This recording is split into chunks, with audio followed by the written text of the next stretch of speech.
L'aspect politique de ce projet de loi sur les armes à feu, ce sera d'ailleurs notre premier sujet d'analyse ce soir avec Geneviève et Daniel. Bonsoir à vous deux. Bonsoir. Bon, à peine déposé, ce projet de loi essuie les critiques. On vient de l'entendre. Geneviève, est-ce que ça va assez loin, selon vous?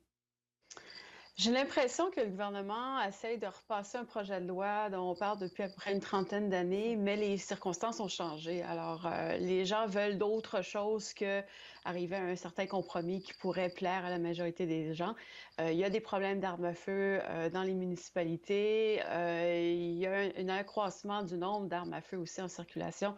Puis j'ai l'impression que pour plusieurs personnes, bien, ce projet de loi répond pas, n'est pas à la hauteur, alors que pour d'autres, bien, on veut tout simplement pas que le gouvernement légifère. Alors, j'ai l'impression que le gouvernement devrait prendre position d'un côté ou de l'autre, mais en ce moment, il est plutôt dans le milieu, puis il risque de faire plus d'insatisfaits que de gens satisfaits avec son projet de loi. Oui, Daniel, Geneviève qui dit devrait prendre position d'un côté ou de l'autre. Est-ce que c'est un projet de loi qui vous a semblé électoraliste? C'est un projet de loi assez centriste, donc justement, il est critiqué à droite et à gauche. Les conservateurs, évidemment, n'aiment pas ça. Ils sont contre le banniment là, de toutes ces armes semi-automatiques. Ils l'ont dit déjà en mai dernier, c'est leur position. Et à gauche, ben, le Bloc et les ENPD trouvent que ça va passer loin. Il y a aussi certaines victimes d'attentats, comme Polytechnique, par exemple, en 89 à Montréal, qui trouvent que ça va pas assez loin.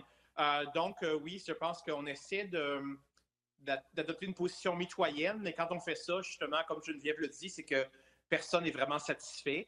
Mais en même temps, c'est sûr que le gouvernement veut probablement faire passer ça assez rapidement et passer à autre chose. Je pense que c'est peut-être moins de priorité pour le gouvernement en ce moment que ce l'était au mois de mai l'an dernier après la tuerie en Nouvelle-Écosse. Oui.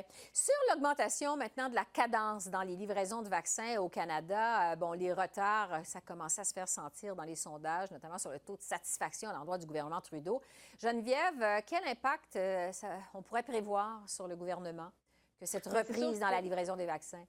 Oui, c'est ça. C'est sûr qu'il va falloir que les vaccins, bien, on recommence à recevoir des vaccins. Puis ce qui est un peu inquiétant pour le gouvernement Trudeau, c'est qu'ailleurs sur la planète, dans d'autres pays, la vaccination va plutôt bien. Normalement, notamment aux États-Unis, qui est notre voisin. Alors, les Canadiens vont commencer à se poser la question, mais comment ça se fait que nous, il n'y a même pas 2 ou 3 de la population qui est vaccinée, alors qu'on a des chiffres qui sont vraiment nettement mieux ailleurs? C'est une épine au pied du gouvernement Trudeau, ça, c'est certain. Maintenant, ils nous disent que ça va augmenter d'ici les prochaines semaines. Je lui souhaite parce qu'effectivement, sinon, ça pourrait affecter sa popularité. Mais c'est pas juste au cours des prochaines semaines, c'est aussi au cours des prochains mois. Les gens se posent la question, est-ce qu'on va pouvoir vacciner tous ceux qui le veulent avant la fin du mois de septembre? Je pense que plusieurs personnes doutent encore que ça soit possible. Oui. Daniel, en fait, il y a de moins en moins d'analystes qui pensent qu'il y aura assez de vaccins d'administrer dans les bras des Canadiens ce printemps pour aller en élection. Qu'est-ce que vous en pensez de votre côté?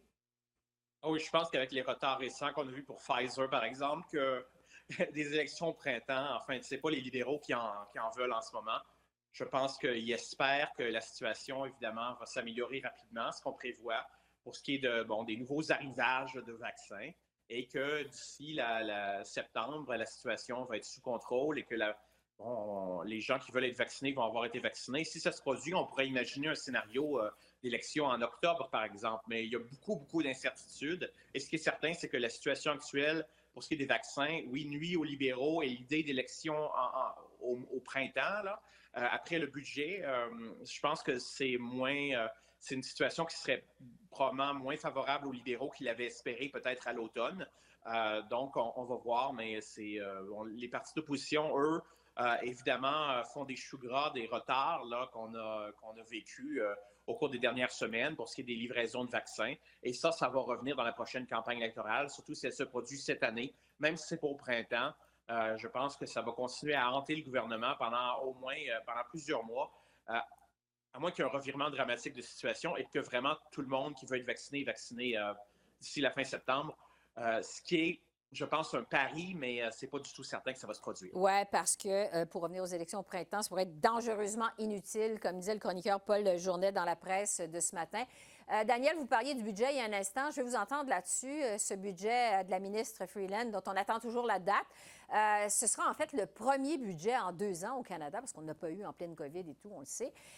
L'opposition, évidemment, a ses demandes. On est dans un contexte de gouvernement minoritaire. Geneviève, est-ce que ça va être un buffet à volonté, ce budget-là qu'on attend dans les prochaines semaines? Tout dépend de la façon dont les libéraux voient le budget lié avec les élections. Alors, Ouais. s'ils veulent aller en élection, ce ne sera pas nécessairement un buffet, ça va être un budget libéral et ensuite, on va aller chercher l'opinion des gens sur ce buffet-là, oui, sur ce budget-là. Maintenant, s'ils ne veulent pas aller en élection parce qu'il y a d'autres problèmes, parce qu'on voit qu'à Terre-Neuve-Labrador, en ce moment, ça peut être problématique de faire une élection en pleine pandémie, à cause des vaccins aussi. Alors là, on voudrait rester au pouvoir un peu plus longtemps. Et là, effectivement, on pourrait parler de bar ouvert, j'ai l'impression, où on va essayer de plaire à au moins un parti, probablement le NPD, le Bloc aussi. Je serais plus surprise qu'on essaie de plaire aux conservateurs.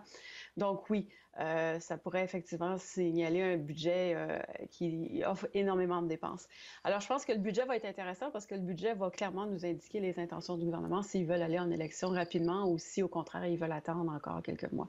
Daniel, le NPD veut entre autres que le Canada instaure une taxe sur les fortunes pour les plus riches pour financer en quelque sorte la relance post-COVID. C'est une idée qui semble faire son chemin. Est-ce que ce serait possible, selon vous? Écoutez, probablement, oui, ce serait possible. Il faut la volonté politique pour le faire. Je pense que c'est idéologiquement quelque chose que Mme Freeland aimerait, si on se réfère à ses écrits là, avant qu'elle se lance en politique. Donc, combattre les inégalités de revenus. Mais en même temps, je pense que ce n'est pas une solution magique, là. Se dire que c'est seulement les riches qui vont devoir payer davantage si les dépenses publiques augmentent de façon massive, je pense que c'est se leurrer. Il faut être réaliste. Donc, c'est possible, mais ce n'est pas une solution magique. En terminant, vous êtes 2 universitaires. Je veux vous entendre chacun sur le débat qui fait rage actuellement au Québec sur la liberté académique. Le gouvernement Legault veut légiférer pour limiter la censure dans les salles de classe pour les professeurs dans les universités. Geneviève, bon, je commence avec vous. Vous êtes professeure à l'Université d'Ottawa qui s'est retrouvée, comme on le sait, plongée dans une controverse à l'automne. Est-ce qu'il y a quand même des mots, il y a des sujets qui ne peuvent pas être abordés en classe à l'université? Ben, je vais vous dire, d'après ma barre, je suis une des signataires de la lettre qui avait été publiée au mois d'octobre, les 34 signataires. Alors, effectivement, on disait, attention à la liberté d'expression, et ça ne veut pas dire la même chose que la liberté académique. Alors, la censure, à mon avis, n'a jamais fait rien avancer en matière d'avancement des connaissances. Maintenant, est-ce qu'on peut tout dire n'importe comment? Certainement pas. Donc, il y a une façon d'aborder les concepts, de présenter les mots. Mais si on les tait, à mon avis, on fait plus de tort qu'on fait de bien dans justement cette poursuite de connaissances-là. Alors oui, il faut se poser, il faut réfléchir à la question, il faut réfléchir à la façon dont on peut le mieux aborder ces sujets qui sont très difficiles. Mais en même temps, les universités sont des lieux de savoir et donc il faut composer avec la réalité du milieu qui est justement d'apprendre des sujets qui sont parfois très difficiles. Donc, pour une complète liberté académique, selon ce que vous dites, Geneviève.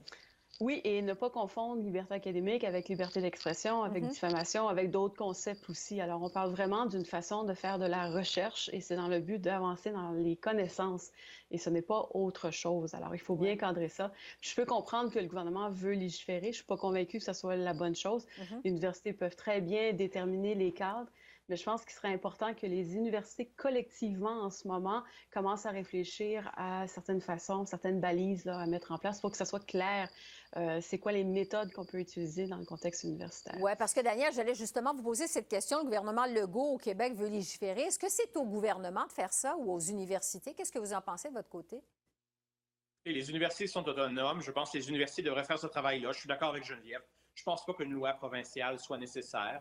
Mais bon, le gouvernement Legault aime ça, surfe souvent sur ce qu'on lit dans certains médias francophones et donc des chroniqueurs de certains médias que je nommerai pas qui vraiment dramatisent cette situation-là au point où c'est considéré comme étant vraiment une sorte de drame.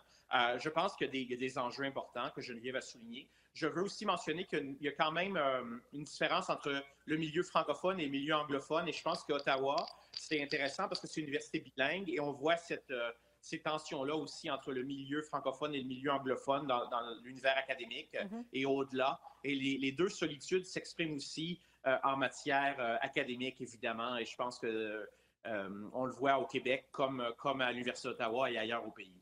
Geneviève et Daniel, merci beaucoup à vous deux pour vos lumières. C'est toujours intéressant de vous entendre, vous avoir. On se retrouve la semaine prochaine. Merci. Merci, au revoir. Au revoir.